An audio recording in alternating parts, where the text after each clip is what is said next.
La parole est maintenant à Madame Marie-Georges Buffet pour le groupe GDR. Oui, merci Monsieur le Président.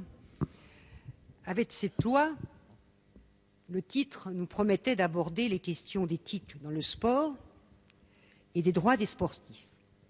Et c'est vrai, c'est un sujet extrêmement important lorsqu'on voit la place du sport dans notre société, comment le sport est souvent une référence, un modèle pour beaucoup de jeunes.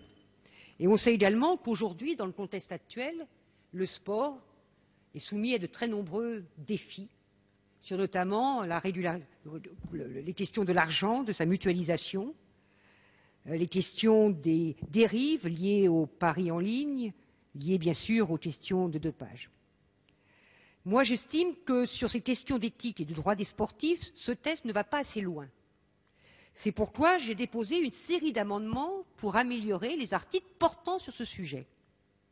Et j'ai entendu tout à l'heure Monsieur le ministre nous dire « dépêchons-nous de finir la discussion générale, on va démarrer le travail ».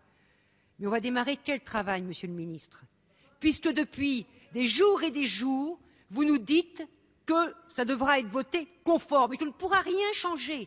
Donc quel travail allons-nous effectuer dans cet hémicycle? Vous nous dites, Monsieur Rocheboine, il faut passer à la discussion, mais une discussion, vous nous dites qu'on ne pourra pas bouger les articles. Alors quel est le but de cette discussion? Deuxièmement, vous nous parlez d'urgence. Mais où est l'urgence dans cette loi?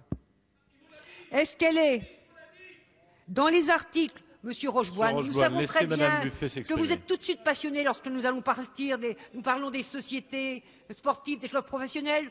Tout de suite, vous êtes très passionné par cette question, parce que je sais que vous aimez vraiment libéraliser au maximum le sport professionnel. Ce n'est pas mon opinion. Et c'est pour ça que je combattrai tous les articles, notamment le 7AA, qui visent à remettre en cause la conception de sociétés à vocation sportive au profit de sociétés de droit commun, c'est-à-dire de plonger de plus en plus le sport professionnel dans le libéralisme le plus complet. C'est pourquoi nous voterons pour la motion de rejet.